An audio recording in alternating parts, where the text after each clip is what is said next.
Boa noite a todos, boa noite a todas. São 19h30. Vamos ouvir o clamor da terra e o clamor dos pobres? Boa noite, pessoal, tudo bem? Hoje, sexta-feira, dia 24. Foi movimentado, sabe? Muita coisa para fazer, muitas exigências, muito detalhe. Quem é que está chegando aqui? Oi, Tina, boa noite, paz e bem. Estamos nós aí nas nossas atividades e eu estou na correria, né? Para variar. Hoje aqui nós tivemos alguns trabalhos, algumas coisas, um monte de reunião que me atrapalhou, mas isso não me impede da gente fazer a nossa reflexão, a nossa palavra de hoje. Oi, tia Ana, tudo bem? Como é que a senhora está?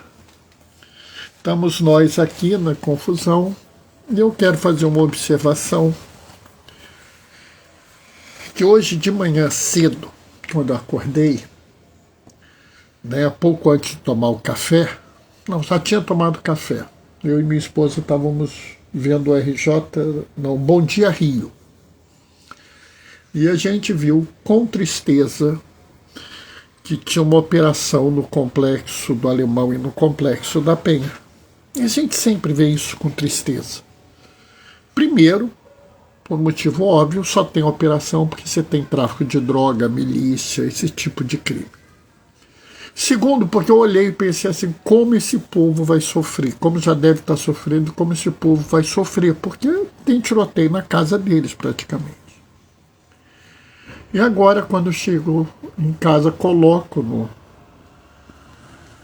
na RJ2, né, Modi?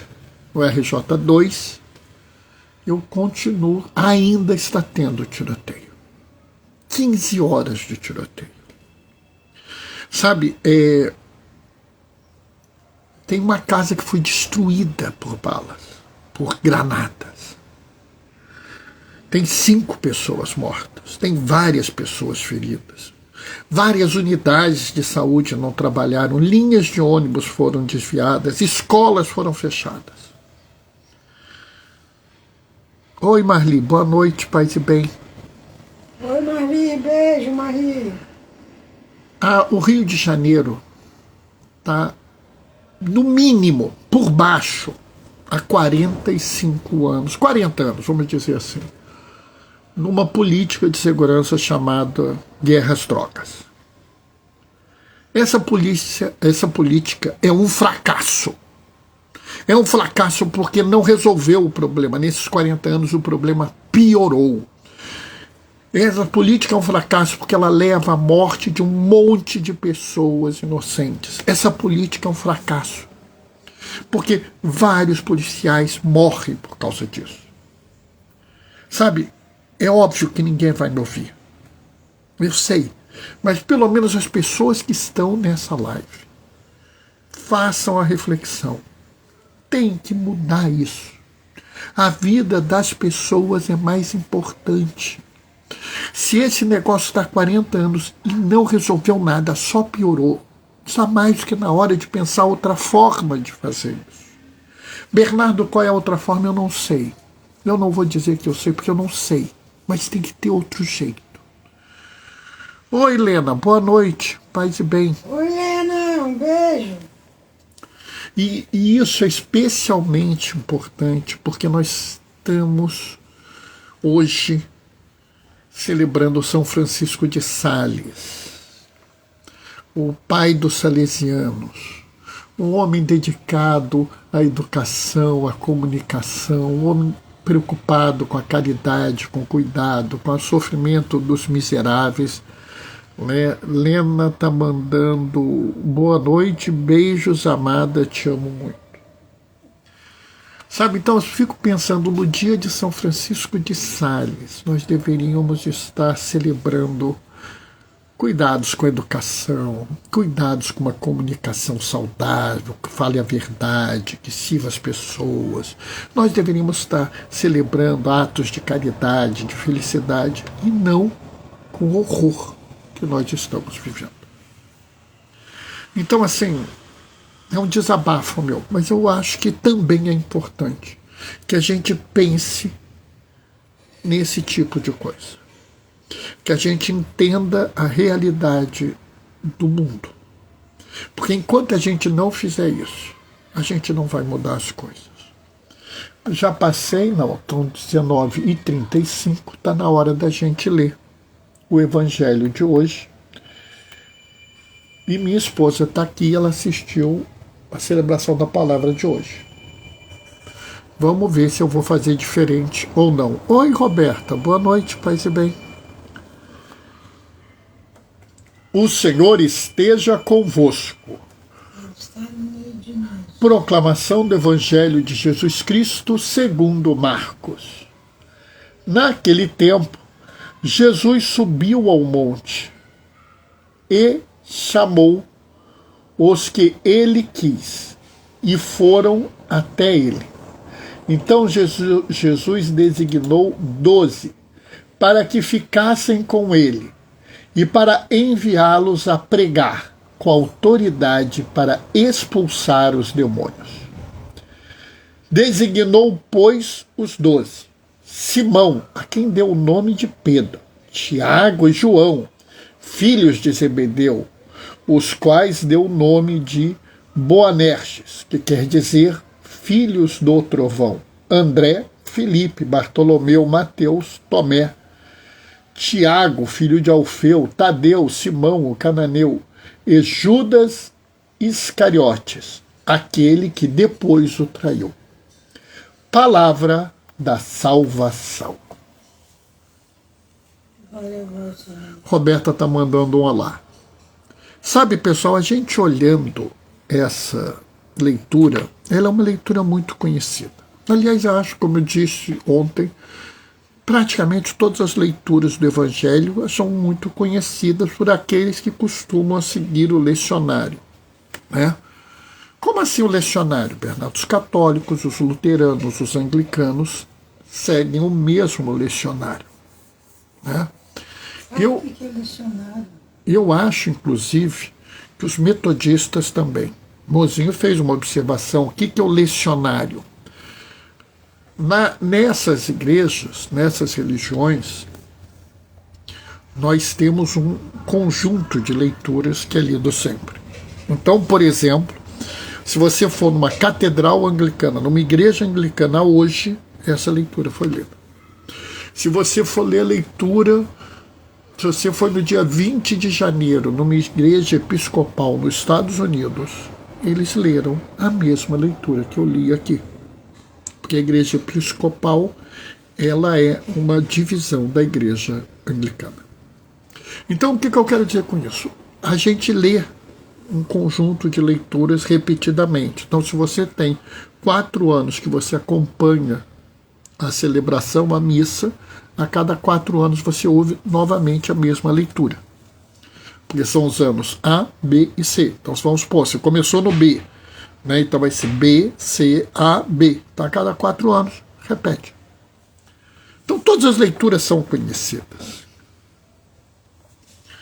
Mas tem alguma coisa nessa leitura que é diferente, que é especial, que a gente tem que ter um cuidado a mais para entender? Sim, tem. E aqui é muito importante, porque tem uma mensagem aqui que a gente não pega direito, né? Paz e bem, Mônica, Marilene está mandando. Paz e bem, Mônica, e acho que é mais uns símbolozinhos que eu não estou conseguindo ver. Por que essa mensagem é importante? Você vai dizer assim, Bernardo, é porque é a instituição dos 12 apóstolos. Sim, concordo. Mas é mais que isso. toda uma simbologia aqui que a gente não deve ignorar. E eu lembro às pessoas o seguinte: se vocês verem um número na Bíblia, qualquer número que seja, ele tem um significado. E se alguma coisa ocorre numa repetição, por exemplo, numa estrutura que tem número, olha que número é. Por exemplo, vou dar um exemplo para vocês. Jesus, quando fala as bem-aventuranças, ele enumera 8 bem-aventuranças e depois faz uma. Por que é importante ele ter falado 8 bem-aventuranças? Vocês têm ideia? Nunca pensaram nisso, nem pararam para contar, né? Eu sinceramente, antes de eu começar na preparação do diaconato, antes de eu fazer teologia bíblica com o professor Fábio e com o professor Daniel Rios, professor Fábio Siqueira e professor Daniel Rios, eu não tinha tentado para isso. Então, assim, ninguém tem obrigação de fazer isso. Mais 8 é um número que representa a plenitude. O 7 representa a perfeição. O 8 representa a plenitude. Então são 8 bem-aventuranças. Quer dizer o seguinte: se você seguir isso, você completou. É como diria antigamente, fechou a cartela do bingo, ganhou o prêmio. Tá? Entendam isso. Você está dizendo que quem seguir aquelas 8 bem-aventuranças já está feito. Quando você tem o número 7, você indica a perfeição. Oi, Rafael. Boa noite.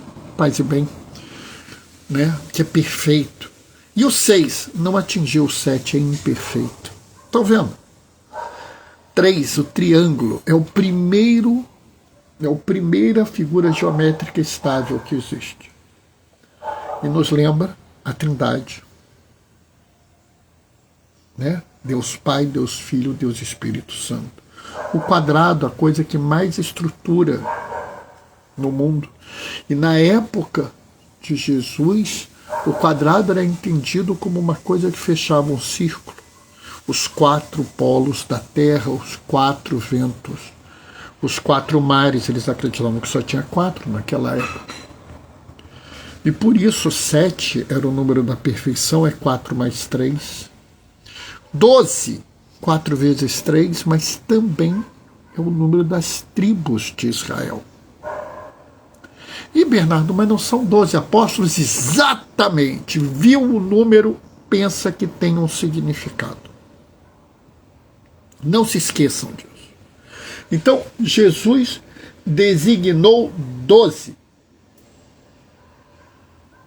Tem 12, você pensa que está se referindo ao povo de Israel. Normalmente a gente fala assim, está se referindo a Israel, sim. Mas aqui eu quero lembrar a vocês que naquela época não existia um país. Né? Ah, mas existia a Mesopotâmia. Existia, era um reino, era um amontoado de tribos que viviam sobre um mesmo grupo religioso, vamos dizer assim. Tanto que eles não são relatados na Bíblia como os mesopotâmios, mas os assírios. Entendem? A Mesopotâmia, descrita lá, cuja capital era a Babilônia, não é o Iraque hoje em dia. Entendam isso. Né? É importante por quê? Para a gente não fazer correlações erradas. Então, quando fala que são as 12 tribos de Israel, são os 12 povos que compunham o grande povo de Israel, que era, na verdade, aqueles que acreditavam no Deus de Abraão, Isaque e Jacó, no nosso Deus Pai, no Alá dos muçulmanos. Pessoal, é muito interessante essa visão que nós temos. E ele chama os 12 para ir ao monte. Sabe, o monte, a montanha, para os judeus do Antigo Testamento, era muito importante. Como era um lugar alto, as pessoas achavam que estavam mais próximos de Deus. Inclusive, se vocês se lembram, os homens quiseram construir uma torre para tocar o céu, que foi a Torre de Babel. Se lembra disso? Então, toda vez que vocês veem na Bíblia que você subiu a um monte, você foi no monte, é porque você está mais próximo de Deus. É por isso que Moisés vai ao monte para receber a tábua das 10 alianças, dos 10 mandamentos. É por isso que Abraão vai ao monte com seu filho Isaque. Nota? É por isso que as bem-aventuranças é feita num monte, é por isso que a transfiguração é feita num monte, é por isso que Marcos nos apresenta os 12 no monte. Quando Moisés vai ao monte para receber os 10 mandamentos, ele se encontra com Deus. E agora, o povo de Israel se encontra com Deus? Sim, porque Jesus é homem, mas Jesus é Deus. Vejam que esse encontro deixa claro a divindade de Jesus. Essas coisas não são escritas à toa. Mas, Bernardo, eu nunca tinha pensado nisso. Claro, é normal. Se você não é treinado, se você não pensa, se você não busca esses detalhes, você não vai achar. É que nem eu falei hoje, né? Porque eu falei assim, sempre que Jesus fala eu sou, ele está afirmando a divindade dele. Mas por que, Bernardo? Porque quando Deus falou com Moisés, Moisés virou assim, mas eu vou falar para os hebreus que quem me enviou? E Deus da sarça ardente fala, diga que eu sou, te enviou. E aí ela se lembrou de eu sou o caminho, a verdade e a vida. E aqui novamente, pessoal, presta atenção. Eu sou o caminho, a verdade e a vida. São 3 características do Senhor, não são? 3 é importante, amor? Símbolo da Trindade. A afirmação que eu sou o caminho, a verdade e a vida é uma afirmação trinitária. Mostra a divindade do Deus e mostra a existência, a divindade de Jesus e mostra a existência da Santíssima Trindade. Mas, Bernardo, como assim? Eu sou a vida, Deus Pai, que criou toda a vida no mundo, tanto de nós, seres humanos, como dos animais, como dos vegetais, como das bactérias e dos vírus. É uma só ecologia, é uma só criação. Destruir qualquer parte da criação é um sacrilégio por natureza.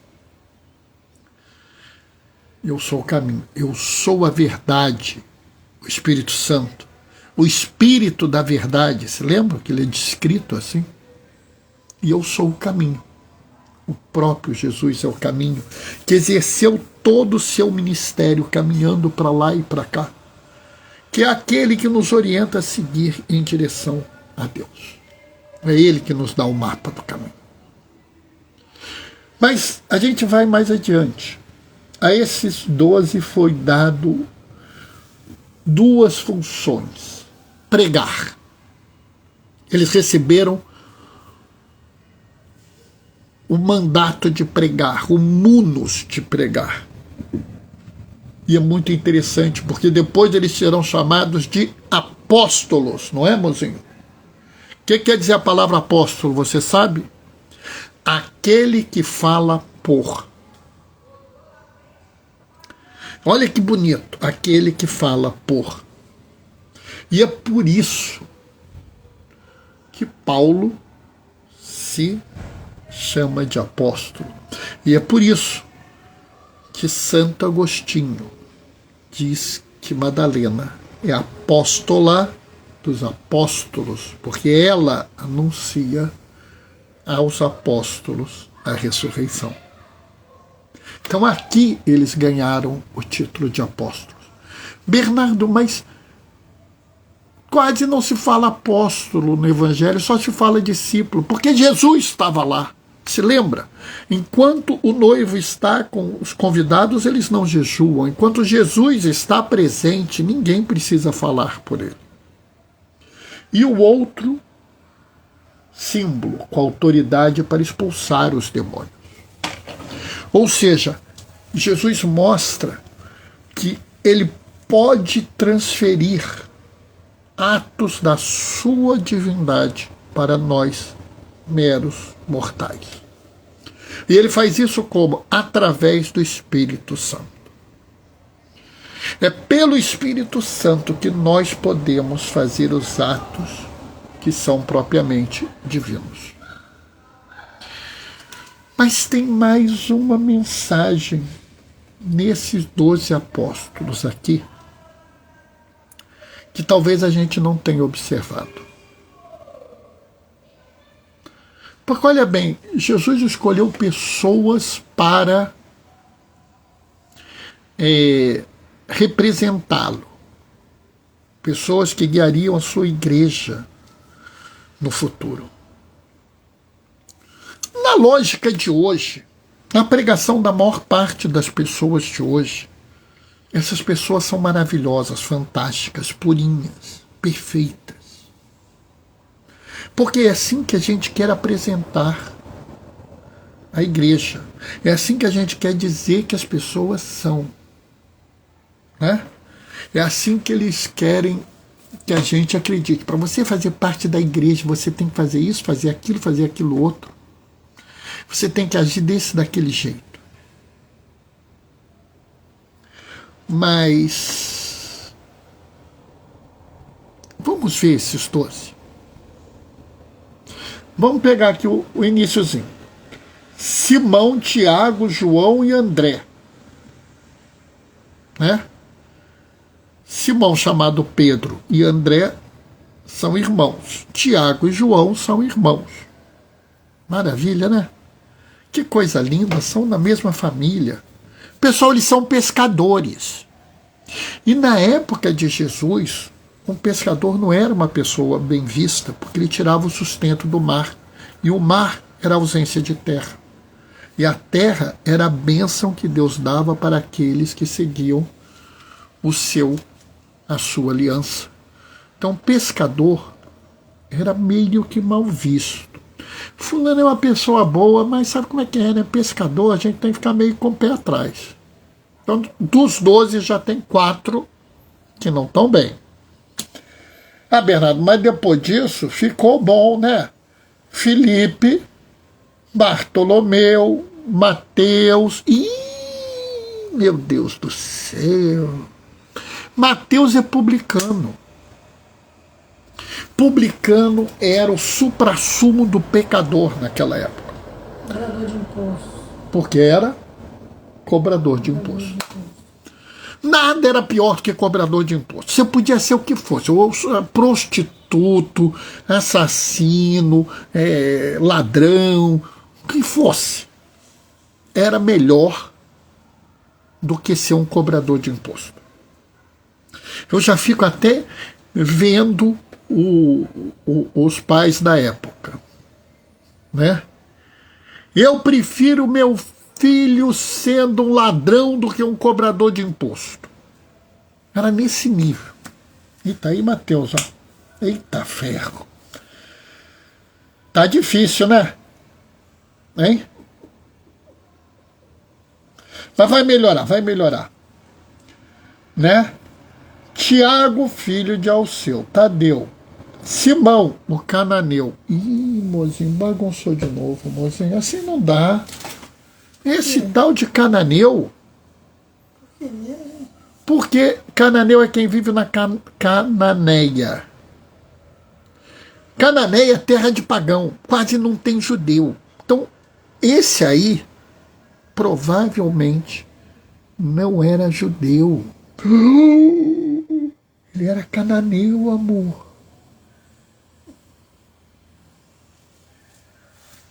Ele acreditava em outro Deus, se encontrou com Jesus e Jesus chamou ele para apóstolo. E ainda tem um problema, porque tem nomes aqui que a gente não consegue reconhecer direito, né? Por exemplo, tem aqui o Tiago, filho de Alfeu. Entre eles, segundo um outro evangelho, tinha um zelota, que eu não sei se é o Simão Cananeu. Provavelmente não, porque os zelotas eram xenófobos. Se você não fosse judeu, você não entrava no grupo.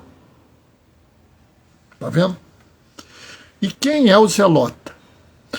O zelota era o quarto grupo, vamos dizer, teólogo partidário. Tinha os fariseus, tinha os saduceus, os herodianos e os zelotas. O zelota vai ser considerado um resistente, um homem da resistência pelos zelotas. Pelos judeus comuns, ele seria considerado um revolucionário. E pelos romanos, ele seria considerado um terrorista. O fato é que os zelotas matavam para valer. Queriam matar os romanos todos para ver se eles saíam de lá. Então, dos 12 apóstolos, 7 ou 8 seriam pessoas que as pessoas diziam assim, eles não prestam. Qual é a mensagem que você está recebendo disso? Jesus, quando cria essa aliança, ele nos dá um recado maravilhoso que talvez você não tenha percebido até hoje. A aliança é feita com todos os povos. A aliança não é para os perfeitos, a aliança não é para os perfumados maravilhosos, a aliança é para todo mundo. Jesus promete as bênçãos para todas as pessoas, mesmo que elas tenham defeitos, mesmo que elas tenham imperfeições, mesmo que elas tenham os mais graves problemas, porque entre eles está Judas Iscariotes, o traidor, e mesmo assim ele está entre os 12. É inacreditável você pensar nessa realidade. Rafael está colocando aqui redenção. Vai além de redenção, porque Judas, ele até se arrepende, mas ele se mata em seguida. Sabe, é maravilhoso o que a gente está vendo aqui. Jesus está dizendo para você, eu quero você no meu grupo. E você vai fazer provavelmente como Pedro, vai se jogar aos pés dele e vai clamar assim, Senhor, afasta-te de mim, porque eu sou um pecador. Eu sou imperfeito, eu sou fraco. Eu tenho minhas falhas, meus defeitos. E ele vai virar para você e vai dizer assim, mas hoje você é pescador de homens. Hoje eu te chamo para ser instrumento de amor e de misericórdia. Eu te chamo para mostrar ao mundo o amor por qualquer pessoa e por toda a criação. Eu te chamo para você ter coragem de dizer que toda pessoa é digna, que merece cuidado, amor e proteção, que todas as ações que vão contra a vida, contra a dignidade, contra a integridade da criação, são em si iníquas. E você vai dizer, mas eu não tenho capacidade disso, eu sou um mau exemplo. Ele vai dizer, mas eu te quero assim mesmo. Ele não faz uma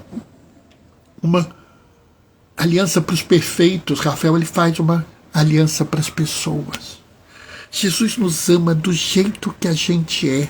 Jesus nos ama muito além dos nossos pecados. Jesus, quando olha para nós, ele não olha para os nossos pecados. Ele olha para você. Você que está me ouvindo e que vai me ouvir, ele olha para você. Os pecados ele não está interessado, ele varreu para baixo. É impressionante. E tudo que ele te pede é que você dê frutos. E não interessa quantos frutos, apenas dê frutos. Frutos de amor, de misericórdia, de perdão, de acolhimento, de inclusão, da busca da paz, da justiça, do cuidado, da busca que garanta a integridade de toda a criação. É um desafio fantástico, mas é uma aliança que nós já temos. Uma aliança com um prêmio maravilhoso que é a vida eterna, que nós já recebemos. Agora só falta a gente entender isso e seguir produzindo frutos. Amém?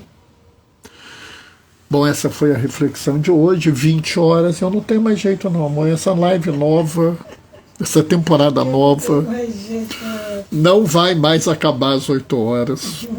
Perdão, nas outras todas eu acabava antes das 8, era raríssimo passar das 8, mas agora eu estou passando sempre, né? Mas é assim, pessoal, vocês sabem que eu não tenho roteiro, né? Mesmo na live que eu faço sábado à noite no lugar de domingo, mesmo eu tendo escrito a homilia que eu distribuo depois, eu não sigo aquilo. Porque, na verdade, eu acho que eu tenho que falar o que me vem na hora, o que me aparece naquele momento, porque são pessoas que precisam ouvir. Minha esposa está aqui do lado, ela ouviu a minha pregação hoje de manhã. Foi igual a essa, amor? Pouco, alguma coisa parecida, mas longe de ser igual. Alguma coisa parecida, claro, é o mesmo texto. Longe de ser igual porque são grupos diferentes, pessoas diferentes. Quero agradecer ao Rafael, a participação dele foi muito importante, ele trouxe uma dimensão que me ajudou a passar a mensagem, por isso que eu peço tanto que vocês soltem, coloquem as suas opiniões, porque às vezes vocês colocam uma palavra, uma observação, e isso me ajuda a pegar um gancho que eu não pegaria normalmente. Então quero agradecer ao Rafael pela intervenção boa dele. Vou me despedir deixando a minha bênção. O Senhor esteja convosco. Ele está no meio de nós. Por intercessão de São Francisco de Sales, desça sobre vós e permaneça para sempre a bênção do Deus Todo-Poderoso no amor, aquele que é Pai, Filho e Espírito Santo. Amanhã, 19h30, a gente se vê. Até lá. Beijos e bênçãos. Tchau, tchau, pessoal.